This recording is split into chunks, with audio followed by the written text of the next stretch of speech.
Hello, everyone, and welcome to YouTube Masterclass. This is Professor Dr. Aaron Sheley. I got my PhD at California Institute of the Arts in Writing General, and I'm here to teach a course on film study. It's Auteur study, and Auteur is like director that takes control of the film and puts his voice through on the film, his or her.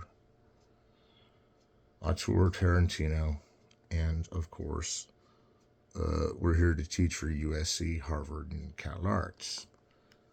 And we've been going deep into movies all this time, and going deep into movies. The deep dive into a movie is researching all those cinematic things about it, all the things that were how it was made, what kind of magic they used to make the movie at that time. And I can imagine how that affected director Louis Fouillard of 1915 France, because he was working for the Grand Guignol, and so we don't know what kind of a mayhem circus they might have been running at the Grand Guignol, but it might have been way worse than vaudeville from what I understand, like in terms of tearing people up and throwing them into the grid. And that Fouillard was a big guy, so obviously he lived through all the beatings that went on at the Grand Guignol. I don't know, but then he turns around and makes all these really precise movies where he takes total control, and he's like learned it from him. He's like, I have it bad here, but up there in the cinema land, the people like me, And so that's the lesson that we're learning about auteurs, is there are always these kind of distinct, eccentric superhero types. And by superhero, I mean that in the Ubermensch kind of way, where every moment of their life was worth repeating to be who they were, because there are gods of our era. And by saying that is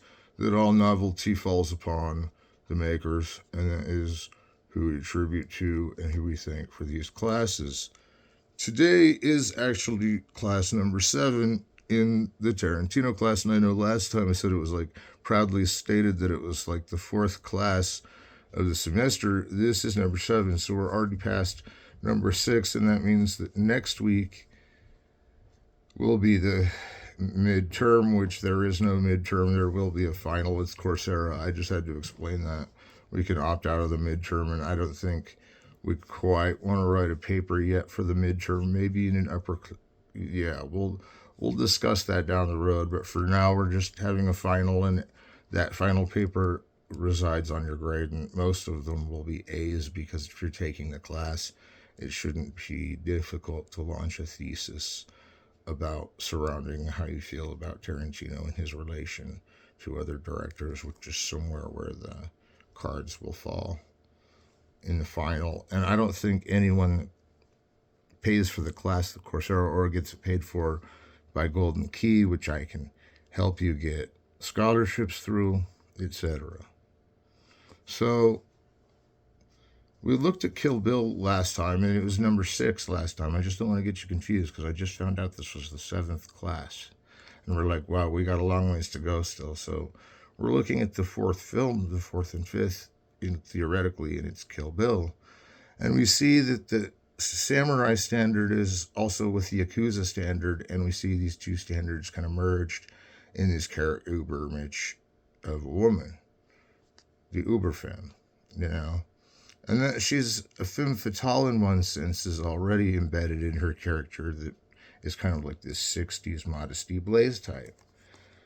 And I think it's important to remember where a lot of these films came from. In this case, Hong Kong with its sword films, with sword and samurai, of Japan, in China, they have ninja films in China. But really, a film like this by Godard, Breathless, is where a lot of the cinema of the postmodern era, in the independent era of the 90s, like say Jim Jarmusch style or something, and came from the Godard atmosphere, that they were replaying his films over and over in film school, and still are. And it's a good thing they are, because he had an eye for the reality of the situation that he wanted to conform to at the time.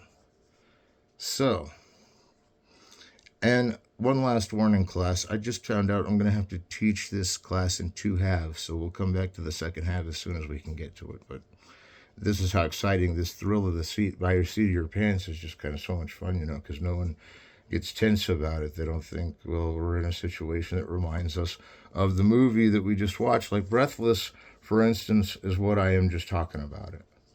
I mean, you're looking at the vehicle of the car, the spaceship later in Alphaville, and he's flying down the road, and it's John Belmondo, and he smokes so many cigarettes in it, he puts even, Zinnia to blame. And the cool thing is that he has these shots where he's just sitting around smoking cigarettes, hanging out with his girlfriend, but she's not really his girlfriend, she's just along for the ride, this girl in the movie. And that it's John Belmondo is the guy, and, Jane Saberg is the woman. You can find that on these Criterion releases. Now, Criterion released this because it was the new wave masterpiece that launched Godard's career, this particular one.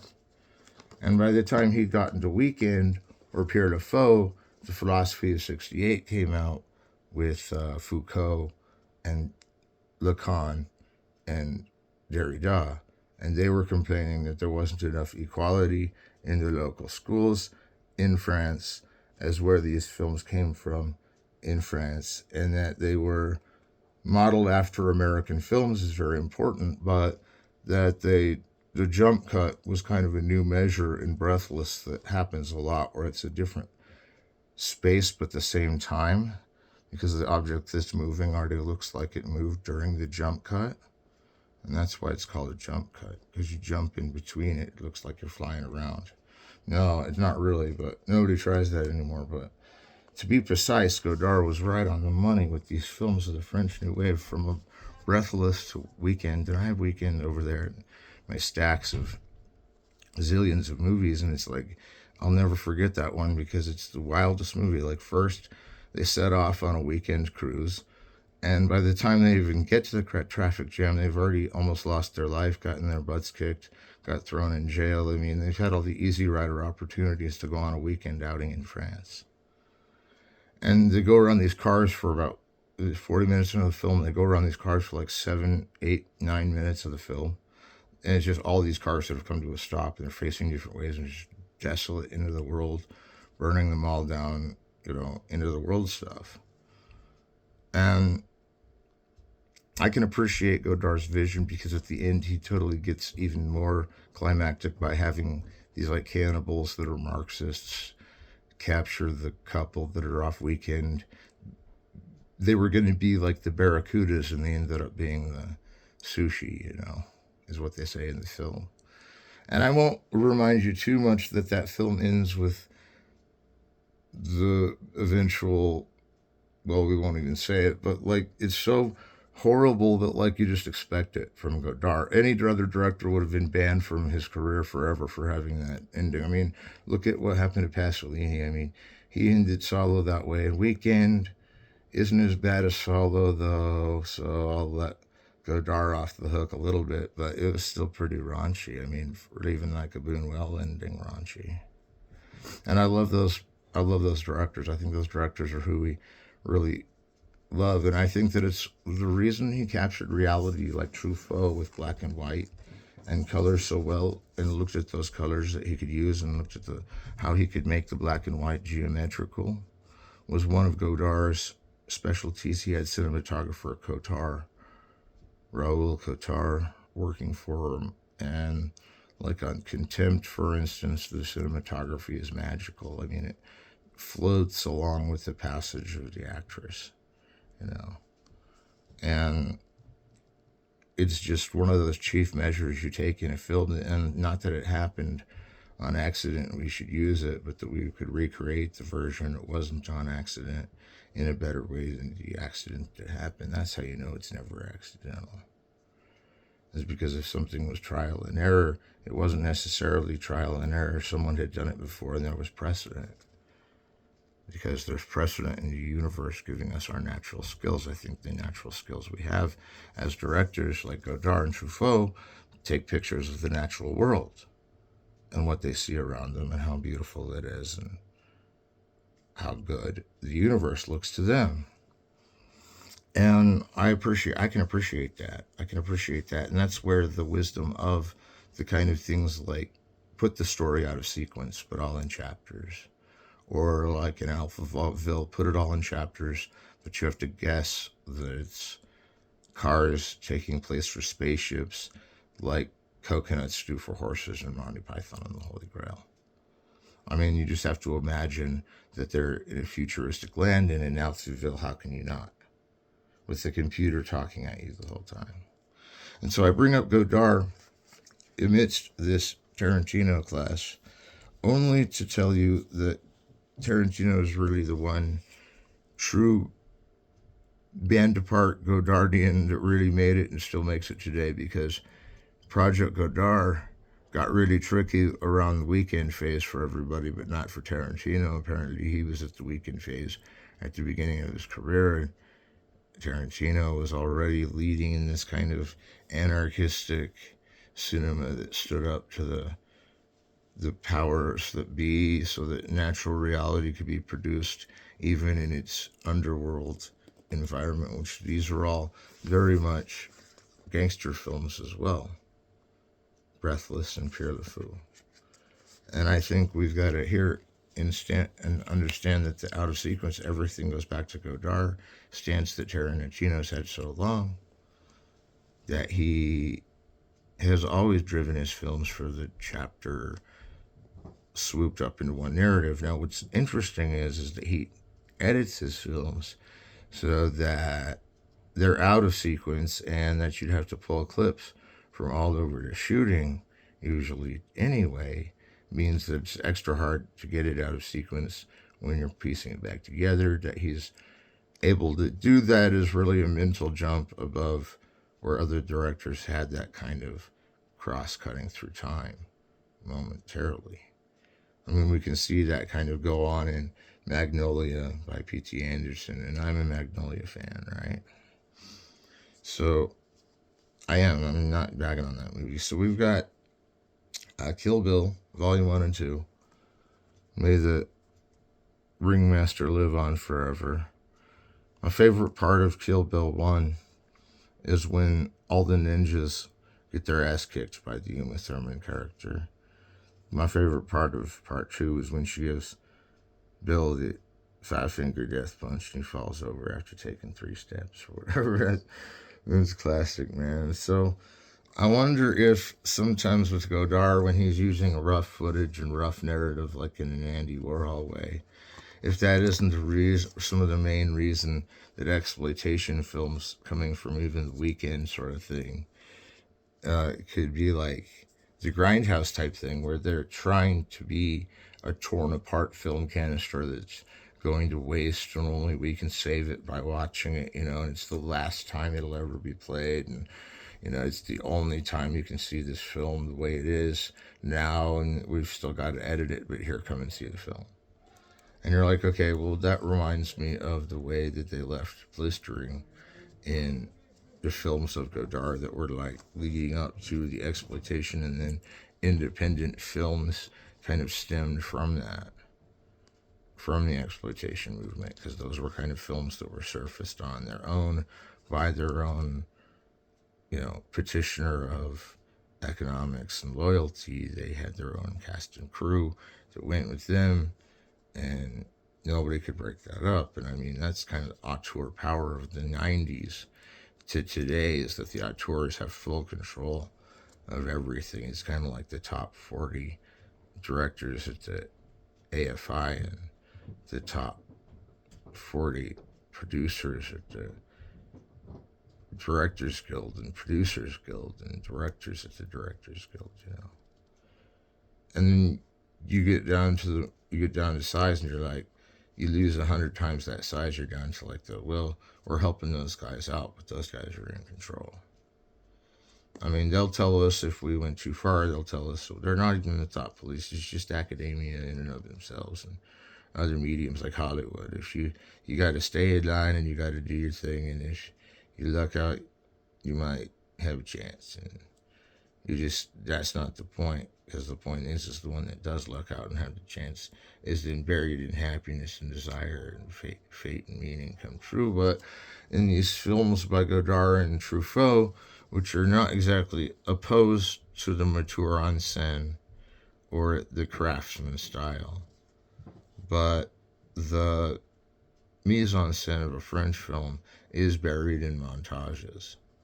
I mean, it's usually a long take that they want to pronounce is the long take, and I was talking about all the films so far of Tarantino having this sort of Godard effect, and I think that the throwback alone to a movie like Grindhouse is one of the things we should talk about, and we should also talk about being that we're getting almost halfway done, and we're still have a lot of.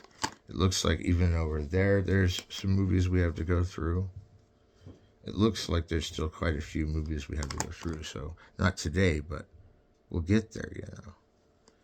And every day we whittle down the countdown into which Pulp Fiction rears out of my collection. No, I'm kidding. That was a joke actually for the class, because when I was teaching the Pulp Fiction side of things, that DVD and those DVDs went missing, so I'll have to get the Blu-ray version. Like, this is the Blu-ray Grindhouse that's taken open. Even there's like a, on one side of it says Quentin Tarantino's Death Proof, and on the other side it says Planet Terror by Robert Rodriguez. And if you hold it real close, you can almost see that up there. And down there you can see Robert Rodriguez on that, and you can see. And, you know, you look at their careers, and really, like in interviews and things, they say they don't really see much of each other when they make a movie together, to really when they're making separate films from each other, which is hardly ever is when they don't see much of each other. But that they are inseparable, maybe not. That they go to different venues, yeah. That they come together once in a while on a great, like, double feature, never been done in since like the 1960s drive-through, you know. That it's like popping and wheezing like a 1960s drive-through, like it's an exploitation film we know it's going to be. And that Planet Terror and Death Proof were made on two separate campuses, but had Tarantino was in Planet Terror. And Rodriguez helped out a lot with pretty much all of Tarantino's movies, considering he was one of the original Band Apart producers. And Band Apart is named after the Godard movie Band of Outsiders from 1964, and 1993-94 is when Reservoir Dogs is hitting the scene and Band Apart comes out, and now you have this Tarantino and Rodriguez share the directing on this overall movie that's in one, in this particular version anyway, but that you can get Planet Terror and Death Proof separately on Blu-ray, and I admit you should, because I've even had the DVD of Death Proof before, even preached that you should get it before, but I've never really had the time to announce the various copies of Grindhouse will fill in the blanks.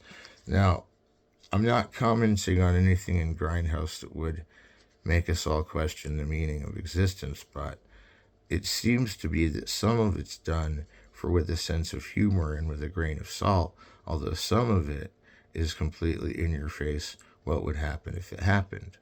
Like, for instance, with the stunt doubles at the end of the movie, they probably could survive a car wreck and come back and take you down, you know, like they did in the movie. But some of the things that the girls sell the other girls out for is very imposing, I think, on the fact that everybody thinks these ladies are hot, and now we've left them in peril.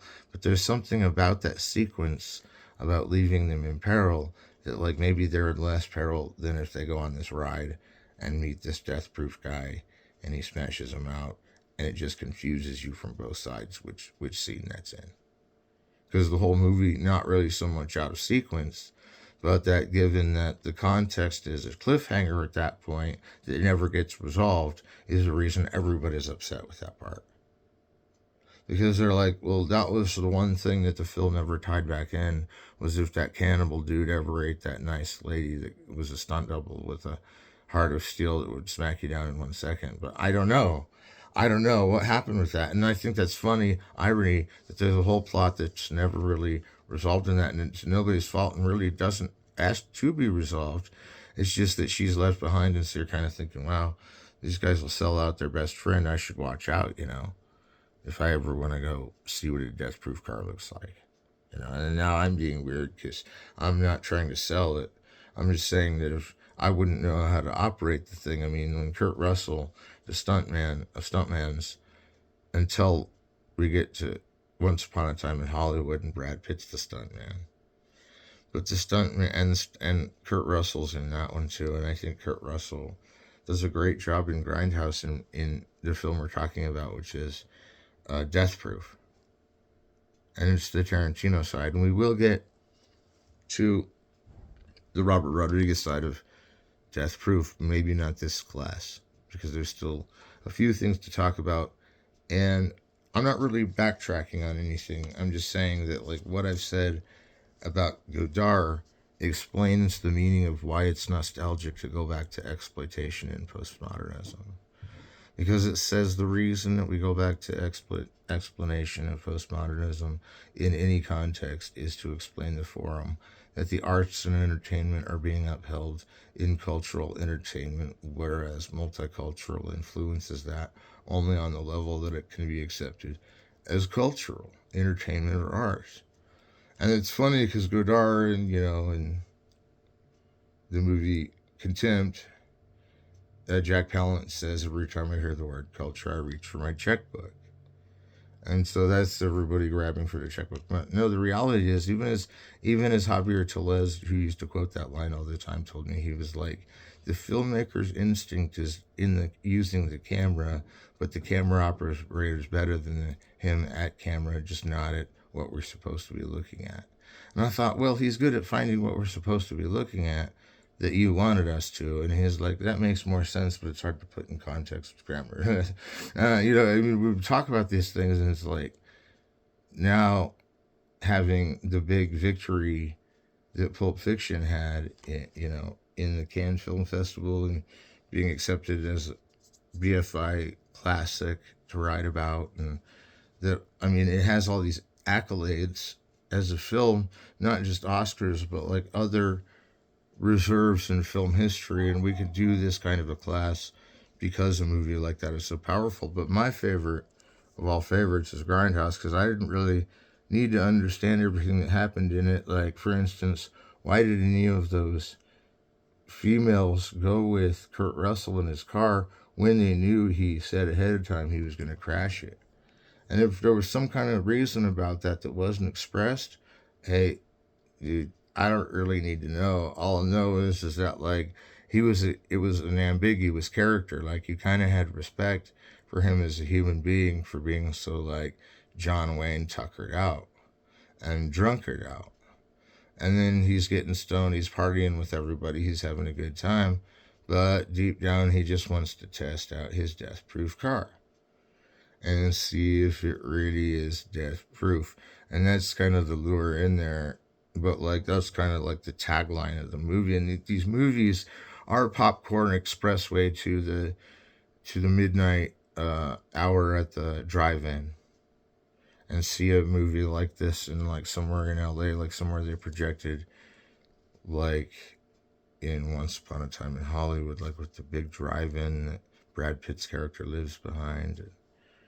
There's this whole notion that Grindhouse would be on everywhere. And what was cool about when it came out is there was kind of a deficit in movies at the time, and it kind of started this whole trend in everybody make their best movie kind of thing. And I think it's a really underrated film. I think that because it kind of takes this tongue-in-cheek tone, especially in Planet Terror, which I'll talk about, because Planet Terror is a Robert Rodriguez film, and Robert Rodriguez, since A Dusk Till Dawn, likes to work with Tarantino because they both are working at the same pace as directors pretty much, and so they like to have films going at the same time to just like kind of get this aura of filmmaking that they can, if one can make it through, the other can too, so it's like a challenge.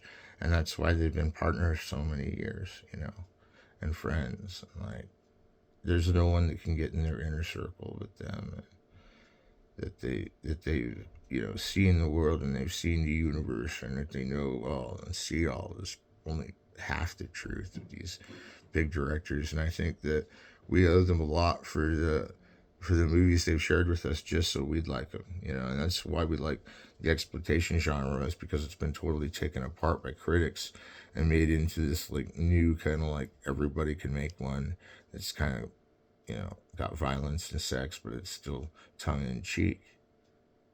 And I think Planet Terror covers that. And the fact that all the film is ripped up all throughout the films is beautiful, and then it's about to fall off the hinge, and does in a couple of parts.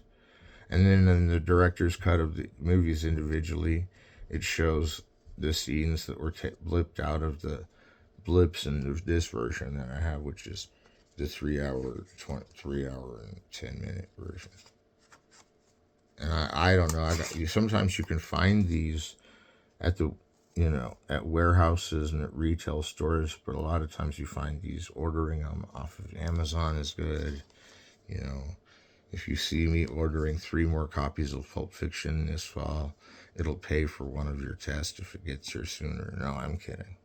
But you'd have to leave your name on the back of it. And I don't really take like exterior gifts to my class. It's going to be hard getting on Amazon without my code, dang it.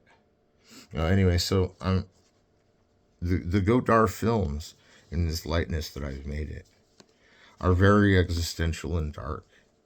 And one thing I've kind of underplayed is that there's a very dark-rooted theme of abstraction and extinction and nihilism that come at the hands of the Reservoir Dogs attitude, which is basic back to Straw Dogs, which is basic back to the reservoir of good ideas that were